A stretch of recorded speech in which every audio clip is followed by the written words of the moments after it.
Assalamualaikum warahmatullahi wabarakatuh. Selamat pagi anak-anak yang hebat, solih dan solehah. Kita berjumpa kembali dalam pembelajaran numerasi, masih di tema 3 sistem tubuh makhluk hidup dan subtema 3 sistem peredaran darah dan reproduksi. Kali ini numerasi di pertemuan yang ke-5 atau hari ke-5. Baik, kita mulai. Ayo menghitung. Darah terdiri atas 50% plasma darah, 40% sel darah merah, serta 1% sel darah putih dan keping darah. Pada orang dewasa, rata-rata terdapat 5 liter darah yang bersirkulasi dalam tubuh. Bisa diperhatikan, ini gambarnya.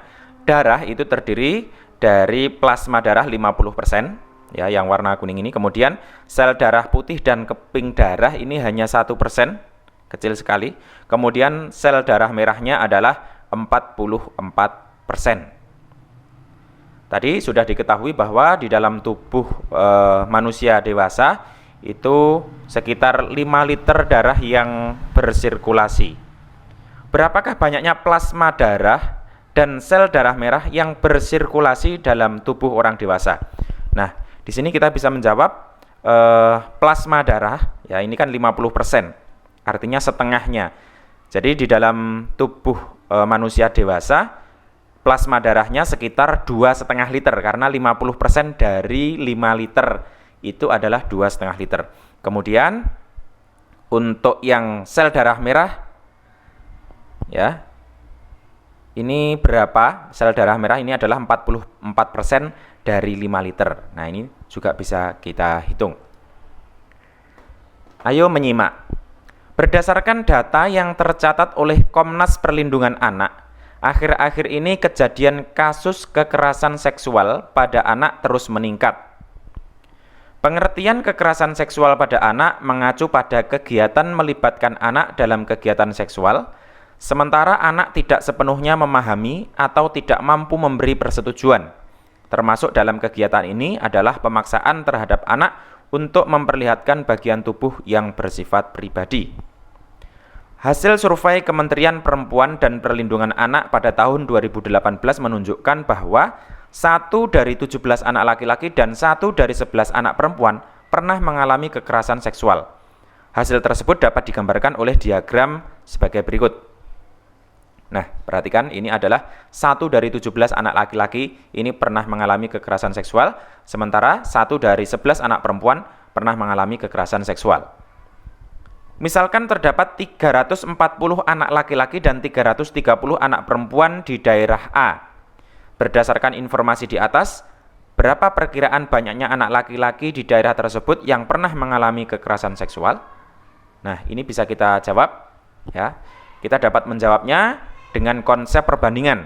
Tadi diketahui bahwa perbandingan banyaknya anak laki-laki yang pernah mengalami kekerasan seksual dengan banyaknya seluruh anak laki-laki adalah 1:17 atau 1 dari 17 anak. Sedangkan perbandingan banyaknya anak perempuan yang pernah mengalami kekerasan seksual itu adalah 1 dari 11 atau 1 dibanding 11. Nah, dengan perbandingan ini kita bisa menghitung yang anak laki-laki itu adalah 1/17 atau 1:17 kali 340. Mengapa kali 340? Karena tadi jumlah anak laki-laki di daerah A itu adalah 340. Maka ini nanti bisa kita coret, ya. Kita bagi 17, ini habis 34, ini 2 ditambah 01 menjadi 20, ya.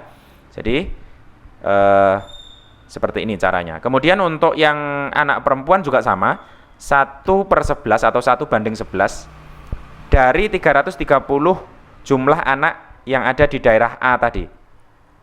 Ini bisa kita sederhanakan, dibagi 11, ini menjadi 1, ini dibagi 11 menjadi 3, tambah 01, ya, 30. Jadi perkiraan banyaknya anak laki-laki di daerah A yang pernah mengalami kekerasan seksual sebanyak 20 orang. Sedangkan perkiraan banyaknya anak perempuan yang pernah mengalami kekerasan seksual sebanyak 30 orang. Nah, ini mengingatkan kita untuk selalu berhati-hati, ya. Kemudian pergaulan kita itu juga harus kita perhatikan ya. Jangan sampai nanti kita menjadi korban kekerasan seksual. Ayo mengukur. Lembaga Perlindungan Anak, Saksi dan Korban atau LPSK mencatat bahwa kasus kekerasan seksual terhadap anak terus meningkat. Pada tahun 2018 ditemukan sebanyak 200 perkara atau kasus. Pada 2019 jumlahnya meningkat 70% dibandingkan tahun sebelumnya. Bisa kita lihat di dalam diagram batang ya, bisa kita bandingkan dari tahun 2016 sampai 2019 ini peningkatannya luar biasa ya. Nah, yang di dalam soal tadi dari 2018 menuju ke 2019 ini mengalami kenaikan sebanyak 70%. Kita bisa lihat tahun 2018 ini ada 200 kasus ya, 200 kasus. Nanti kita bisa menentukan yang tahun 2019. Nah, berdasarkan informasi tersebut, berapa banyaknya kasus pada tahun 2019? Nah, ini kita bisa mencarinya tahun 2019. Di sini kan terlihat di antara 300 dan 400. Tetapi apakah ini tepat tengah-tengahnya atau 350?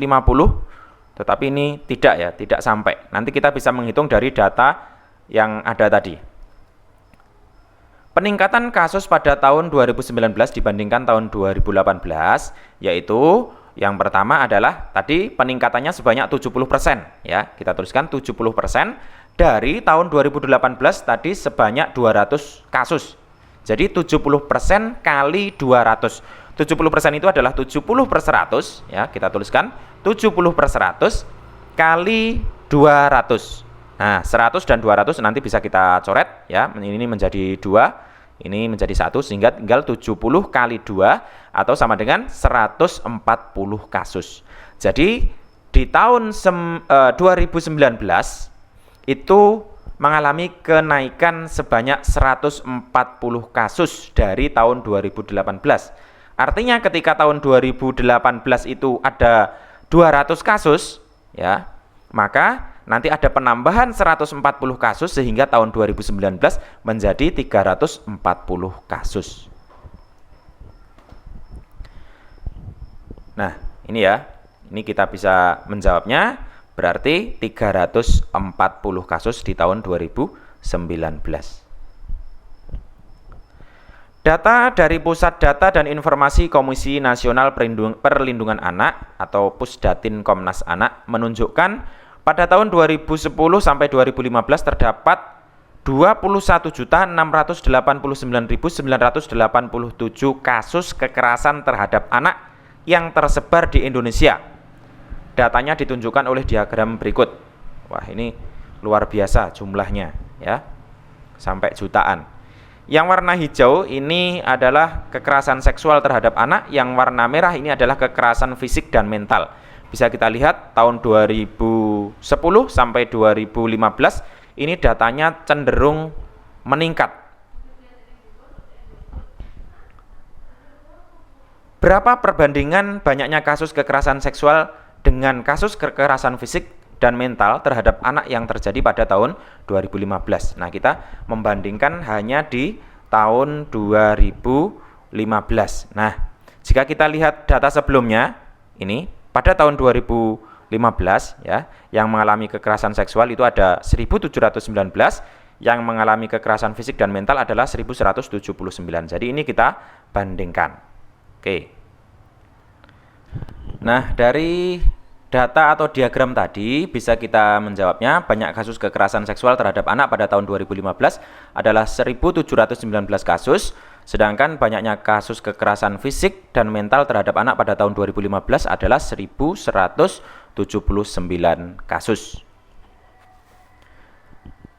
Perbandingan banyaknya kasus kekerasan seksual dengan kasus kekerasan fisik dan mental terhadap anak pada tahun 2015 dapat kita tuliskan 1.719 dibanding atau per 1.179.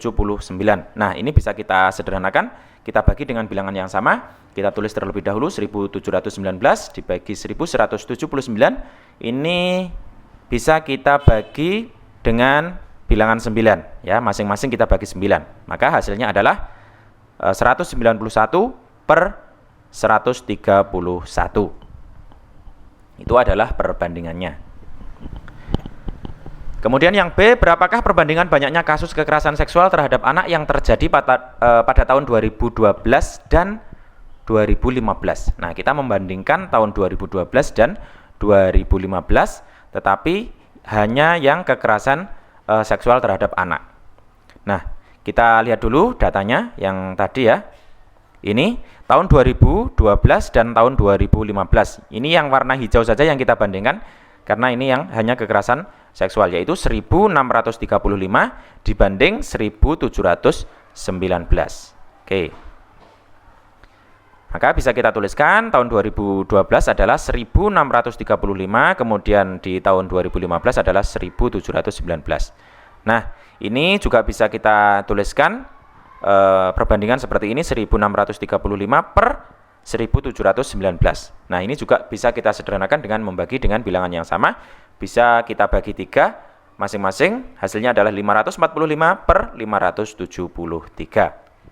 Baik, kita lanjutkan. Untuk hari ini ada tugas, perhatikan. Tugasnya insya Allah mudah, saya jelaskan terlebih dahulu.